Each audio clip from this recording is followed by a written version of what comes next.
Welcome to Burhan's preparatory academy. امید کرتا ہوں آپ لوگ سب خیریت سے ہوں گے.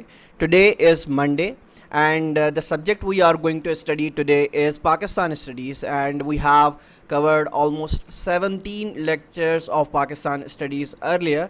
So جن لوگوں نے آج ہمیں جوائن کیا ہے, ریسنٹلی جوائن کیا ہے, تو وہ ہمارے پچھلے لیکچرز کیسے دیکھ سکتے ہیں. تو طریقہ بڑا آسان ہے کہ آپ لوگ پلے لسٹ میں جائیں گے اور ہمارے پچھلے لیکچرز کو آپ بآسانی دیکھ سکتے ہیں. نہ صرف پاکستان اسٹڈیز بلکہ جتنے بھی سبجیکٹس ہم اس پلیٹ فارم کے تھرو آپ کو پڑھا رہے ہیں تو وہ آپ کو پلے لسٹ میں جا کر مل سکتے ہیں, اور پلے لسٹ میں آپ کو بالترتیب لیکچر نمبر 1 2 3 4 5 اس ترتیب سے وہاں پر لیکچرز آلریڈی موجود ہیں. تو پاکستان اسٹڈیز جیسا کہ آپ کو معلوم ہے کہ ہم نے جنوری 2022 کو اسٹارٹ کیا تھا, جس میں ہم نے جو پاکستان اسٹڈیز کا لیکچر ہے وہ 712 سے اسٹارٹ کیا تھا, جو کہ بہت کم ٹیچرز آپ کو آل اراؤنڈ دا پاکستان 712 سے پڑھاتے ہیں.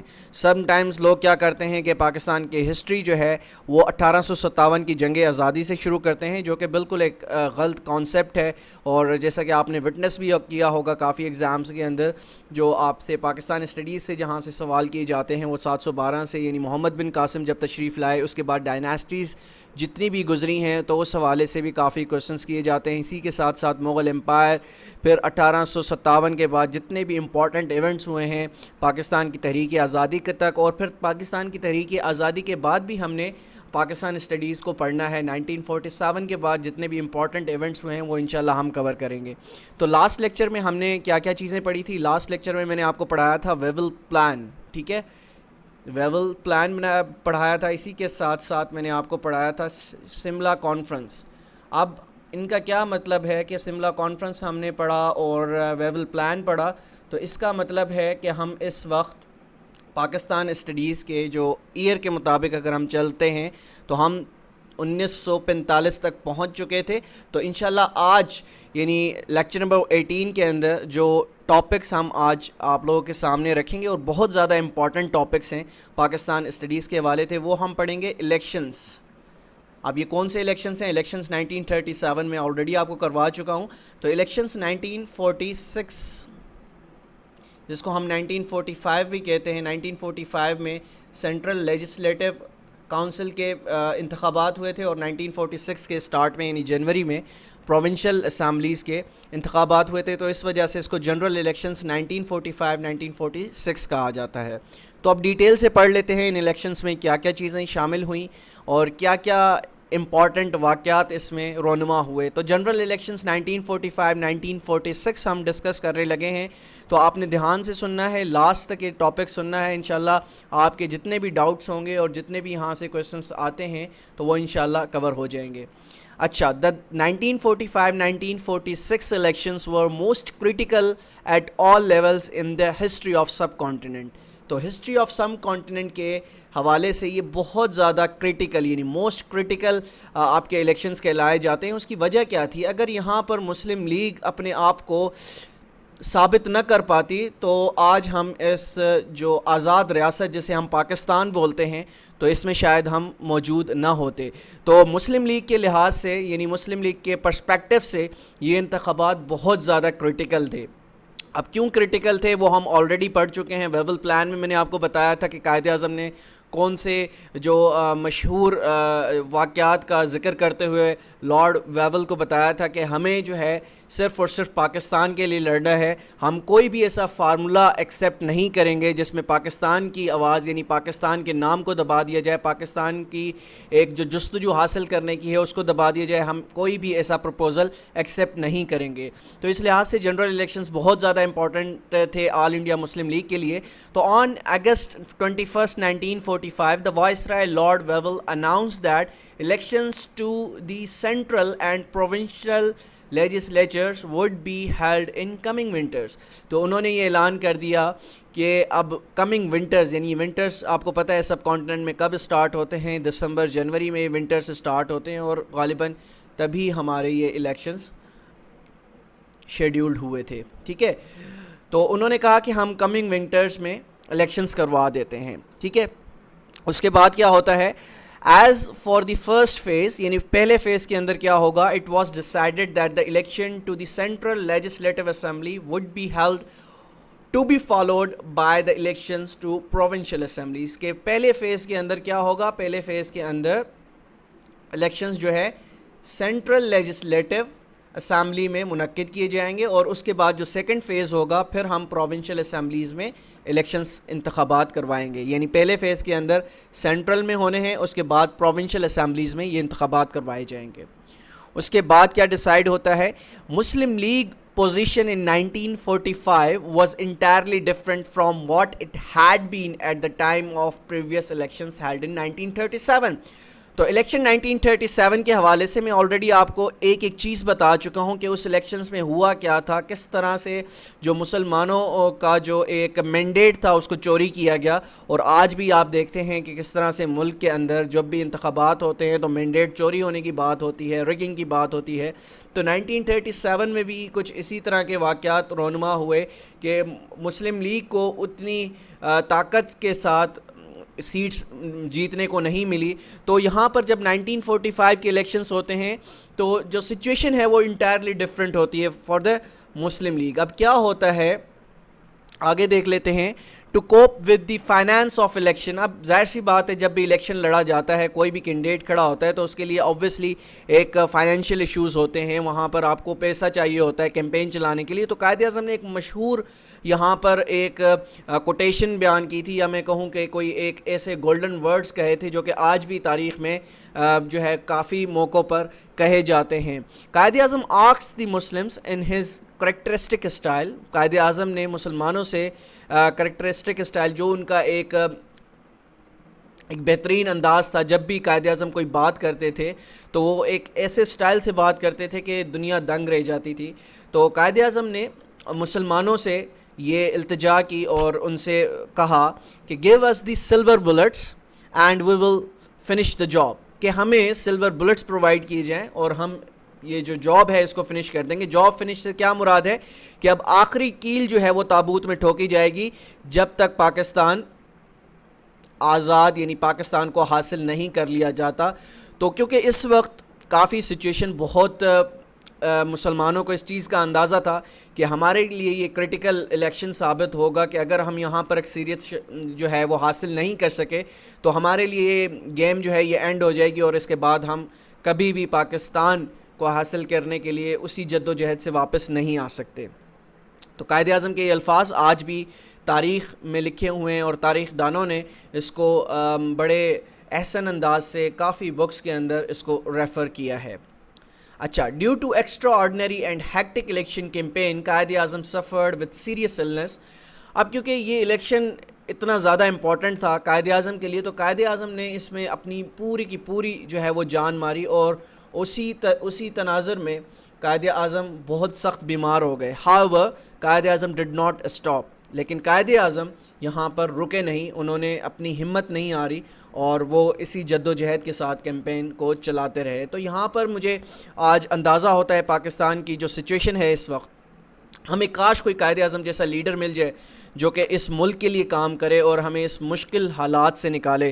کیونکہ میں ایک گورنمنٹ جاب کرتا ہوں اور ایک ویل ریپوٹیبل ادارے کے اندر ہوں, تو مجھے اس وقت جو میں دیکھتا ہوں وہ بہت برے حالات ہیں اس وقت پاکستان کے. اللہ پاکستان کو ان حالات سے نکالے. تو elections for the central legislature were held in December 1945. تو سینٹرل لیجسلیچر جو کہ میں نے آپ کو بتایا کہ 2 فیزز میں یہ الیکشنز کروائے گئے. سب سے پہلے سینٹرل لیجسلیچر میں دسمبر میں یہ الیکشنز کروائے گئے, ٹھیک ہے, 1945. پھر اس کے بعد پروونشلز میں بھی یہ الیکشنز کروائے گئے. The turn over was extra ordinary. جو ٹرن اوور تھا, ٹرن اوور کی جب آپ بات سنتے ہیں تو آپ کو الیکشنز یاد آ جاتے ہوں گے. جب بھی پاکستان میں الیکشنز ہوتے ہیں تو ٹرن اوور کی بات کی جاتی ہے کہ ٹرن اوور کتنا رہا. ٹرن اوور سے مراد کہ کتنے لوگ الیکشنز میں ووٹ کاسٹ کرنے کے لیے باہر نکلے.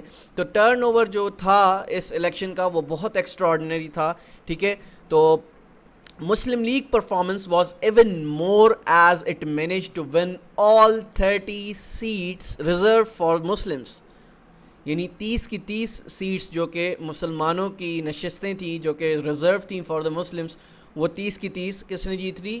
30 کی جیت AIML جس کو ہم کہتے ہیں آل انڈیا مسلم لیگ نے اپنے نام کر لی. تو یہ نوٹ کر لیجئے گا, یہاں سے بھی MCQs بنتے ہیں کہ کتنی سیٹس جو ہیں سینٹرل لیجسلیچر کے اندر مسلمانوں نے اپنے نام کی. تو یاد رکھیے گا میں یہاں پر بات کر رہا ہوں سینٹرل لیجسلیچر کے اندر جو مسلمانوں نے 30 ریزرو سیٹس تھیں مسلمانوں کے لیے, وہ سارے کی ساری کلین سویپ کی.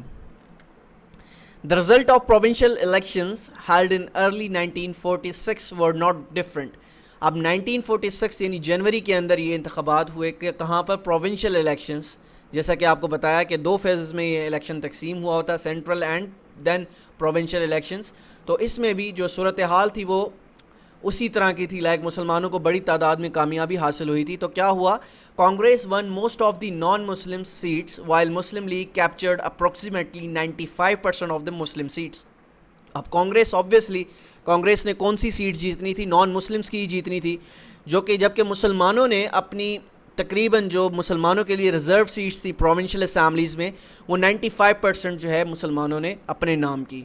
اچھا ہوتا کیا ہے, دا لیگ سیلیبریٹڈ وکٹری ڈے. یہ بہت زیادہ ایم سی کیوز یہاں سے آتا ہے تو اس کو نوٹ ڈاؤن کر لیجئے گا کہ وکٹری ڈے کب منایا جاتا ہے. وکٹری ڈے جنوری 11 1946 کو منایا گیا, and declared that the election results were enough to prove that the Muslim League under the leadership of Quaid Azam was the sole representative of the Muslims of the region.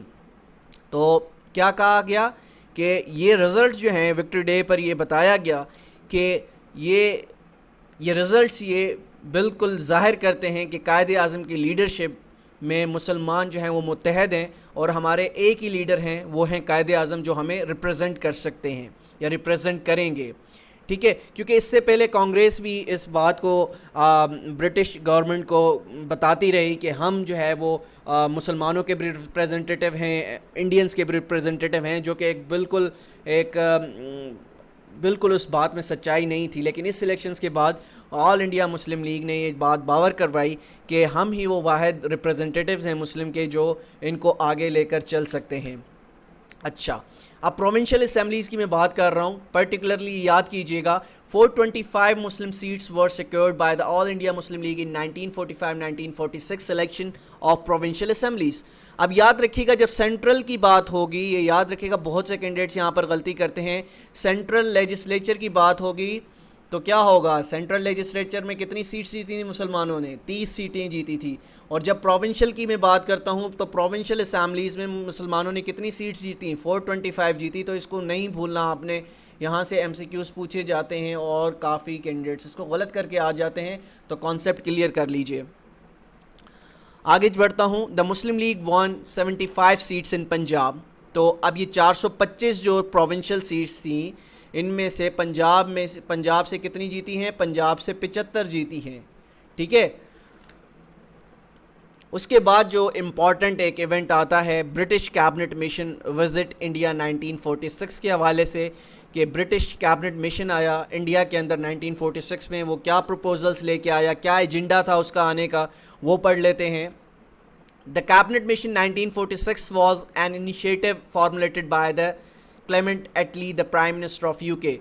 تو یاد رکھیے گا, اور سم ٹائمز یہ کوشچن پوچھا جاتا ہے کہ پاکستان بننے کے وقت, یعنی جب پاکستان نے آزادی حاصل کی تو یو کے کے پرائم منسٹر کون تھے, تو یو کے پرائم منسٹر کون تھے یہ نوٹ کر لیجئے گا. کلیمنٹ ایٹلی جو ہے وہ یو کے پرائم منسٹر تھے. یہ بہت زیادہ ایم سی کیوز آپ کے ہاں ایگزامز میں ریپیٹ ہوتا ہے, پوچھا جاتا ہے. آگے بڑھتے ہیں, کیبنٹ مشن وزٹ کے حوالے سے مزید انفارمیشن لیتے ہیں. Lord Pethick Lawrence, secretary of state for India, on February 19th 1946 announced in Parliament that a special mission consisting of 3 cabinet ministers. اب پوچھا جاتا ہے کیبنٹ مشن میں کتنے لوگ تھے, یعنی کتنے ممبرز تھے, تو کیبنٹ مشن میں 3 ممبرز تھے. ٹھیک ہے, ان کے نام بھی پوچھے جاتے ہیں, تو انشاءاللہ نام بھی ہم آپ کو آگے چل کر بتاتے ہیں کہ کون کون اس ممبرز میں شامل تھے. ٹھیک ہے, تو یہ نوٹ کرتے جائیے گا. In associated with the viceroy would proceed to India to hold discussion with Indian leaders. اب انڈین لیڈرس کی جب میں بات کرتا ہوں تو ان میں دونوں جو بڑی پارٹیز تھی Congress and all India Muslim league, ان کے لیڈرز شامل تھے کہ انہوں نے جا کر اس کیبنٹ مشن نے وہاں پر جا کے ان لیڈر سے بات کرنی تھی اور جو ایجنڈاز تھے, جو پروپوزلز تھے ان کے سامنے پیش کرنے تھے. دا 3 کیبنٹ منسٹرز وڈ بی, وہ کون کون سے تھے, پیتھک لارنس اس میں شامل تھے, سر اسٹیفرڈ کرپس شامل تھے. کرپس جو کہ کرپس مشن میں بھی جو آیا تھا تو اس میں بھی ہم نے ڈسکس کیا تھا. ہمارا وہ لیکچر آپ دیکھ سکتے ہیں. تو اے وی الیگزینڈر یہ 3 شخص تھے جو کہ کیبنٹ مشن میں 1946 کے اندر تشریف لائے. یہ بہت امپورٹنٹ ایم سی کیوز ہے, یہاں سے ایم سی کیوز بنتے ہیں اور پوچھے جاتے ہیں. ہم مزید آگے بڑھتے ہیں. The cabinet mission landed on 23 March 1946 at Karachi. تو یہ ڈیٹ آپ نے یاد کرنی ہے کہ کس ڈیٹ کو کیبنٹ مشن سب کانٹیننٹ یعنی متحدہ ہندوستان میں پہنچا. تو اس وقت اوبویسلی پاکستان آزاد نہیں ہوا تھا. تو 23 مارچ 1946 کو کراچی میں یہ مشن لینڈ ہوتا ہے.